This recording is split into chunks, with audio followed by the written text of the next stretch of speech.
Like करें, subscribe कीजिए, bell icon को दबाएं ताकि हमारे वीडियो सबसे पहले आपके पास पहुंच सके। सरकार ने सहाबा को यूं तरबियत फरमाई कि सैयदना फारूक आजम की जब तबीयत अलील हुई तो कुछ लोग हजरत उमर इब्ने खत्ताब को देखने गए कि उनकी इयादत करें। जब देखने के लिए गए तो पूछा कि ऐ अमीरुल मोमिनीन, आपको क्या हो गया, आपको बीमारी कौन सी है? तो अमीरुल मोमिनीन ने फरमाया, मेरे हाथ के नीचे एक फुंसी हो गई है।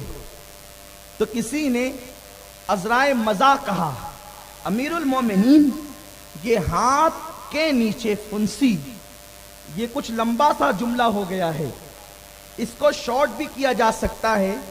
आप ये कह सकते थे कि मेरे बगल में फुंसी हो गई, क्योंकि हाथ के नीचे तो बगल ही होती है। मेरे बगल में फुंसी हो गई, आपने हाथ के नीचे क्यों कहा? देखो क्या वो हया वाले लोग। हजरत अमीरुल मोमिनीन सैयदना फारूक आजम कहते हैं, हाथ के नीचे लंबा जुमला कहना पसंद है, लेकिन जो तुमने कहा यानी बगल, वो कहना मुझे पसंद नहीं। कहा ये बगल कहना आपको क्यों पसंद नहीं? तो फरमाया इसलिए कि हम जो कुछ कहते हैं फरिश्ते उसको लिख लेते हैं, अच्छी बातें भी कहते हैं तो भी लिखते हैं, और बुरी बातें कहते हैं तो भी फरिश्ते लिख लेते हैं। फरिश्ते तो यहां लिख रहे हैं, अच्छा भी लिख रहे हैं, बुरा भी।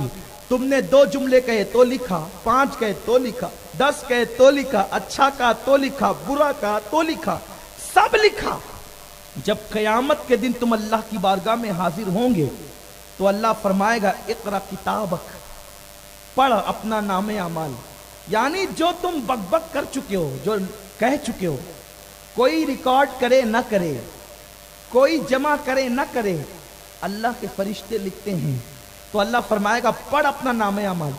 अब तुमने होश संभालने से लेकर मरे दम तक जो आखिरी जुमला है, यानी जिंदगी के पहले जुमले से लेकर आखिरी जुमले तक कब कहां क्या क्या कहा था, वो सब फरिश्ते लिख चुके हैं। अल्लाह फरमाएगा, पढ़। कहां पढ़? उस्ताद के सामने नहीं। पढ़ कहां पढ़? पीर के सामने नहीं। पढ़ कहां पढ़? माँ बाप के सामने नहीं। पढ़ कहां पढ़? दोस्त अहबाब के सामने नहीं।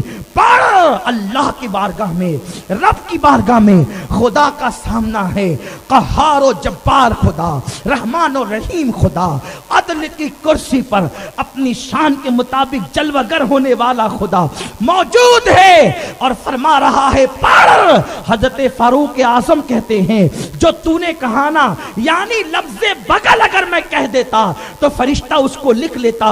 और जब अल्लाह मुझसे कहता, उमर इकरा किताबक, पढ़ तेरे नामे अमाल को, तो यानी लफ्ज़ बगल मैं अल्लाह के सामने कैसे पढ़ता? मुझे शर्म आती अल्लाह से, मैं उसके सामने पढ़कर कैसे सुनाता? इसलिए मुझे हाथ के नीचे का लफ्ज़ कहना गवारा हुआ, हाथ के नीचे लंबा जुमला कहना गवारा हुआ, लेकिन जो तूने कहा यानी लफ्ज़ बगल कहना गवारा न हुआ। ऐ मेरी कौम के जवानों, हम आखिरत को कितना भूल चुके हैं। हम चलते फिरते माँ बहन की गालियां देते हैं, हम चलते फिरते कैसी गंदी गंदी बातें करते हैं। जरा जायजा लो अपनी मजाक गाहों का, जरा जायजा लो अपनी पिकनिक गाहों का, जरा जायजा लो अपने कमरों का, जरा जायजा लो अपने दोस्त की महफिलों का। आज तो बहुत अच्छा लगता है गंदी गंदी बातें करना, आज तो बहुत अच्छा लगता है गलीज गलीज बातें करना, आज तो अच्छा लगता है गंदे गंदी अल्फाज इस्तेमाल करना। लेकिन हाय मुसलमान, दुनिया की दूसरी कौमें अगर ये बदचलन कर काम करती है, ये बदअल्फाज कहती है, बद कलामी करती है, तो यकीनन ये वो कौम को, चूंकि आखिरत का तसव्वुर उनके पास नहीं, इसलिए वो जो चाहते हैं कहते हैं। लेकिन ऐ मेरे मुसलमान, तेरा तो ईमान है कि अल्लाह फरमाएगा, एक اقرا کتابک، اپنا نام اعمال پڑھ کر کے سنا. یہ ننگی ننگی باتیں، یہ گندی گندی باتیں، یہ موبائل پہ گندے گندے میسیجز، یہ گندے گندے جوکس، یہ گندے گندے الفاظ، یہ بد کلامیاں جو فرشتے لکھ رہے ہیں، قیامت کے دن تمہیں اللہ کی بارگاہ میں خدا کے سامنے پڑھ کر کے سنانا ہے. وہ اللہ جو آمنے سامنے سے پاک ہے، جو دائیں بائیں سے پاک ہے، اس کا سامنا ہوگا اور اس کی بارگاہ میں تمہیں پڑھ کر کے سنانا ہوگا. ذرا اپنے دلوں پہ ہاتھ رکھ کر کے سوچو، جہاں جبریل کو کلام کرنے کی گنجائش نہیں ہوگی، جہاں حال یہ ہوگا وَتُكَلِّمُنَا أَيْدِيهِمْ وَتَشْهَدُ أَرْجُلُهُمْ بِمَا كَانُوا يَكْسِبُونَ. اگر تم اپنی زبان کا استعمال کرنا چاہو گے تو کہیں تمہاری زبانوں پر بھی مہر لگے گی اور تمہارے اعضاء اللہ سے کلام کریں گے. ذرا میرے بھائی جو بتاؤ، اس وقت یہ بد کلامیاں، اس وقت کی یہ بد کرداریاں اللہ کے سامنے ہم کیسے پڑھ کر کے سنائیں گے؟ صحابہ تو لفظ بغل بھی نہیں کہتے کہ خدا کو کیسے سنائیں، خدا کی بارگاہ میں کیسے پڑھ پائیں گے.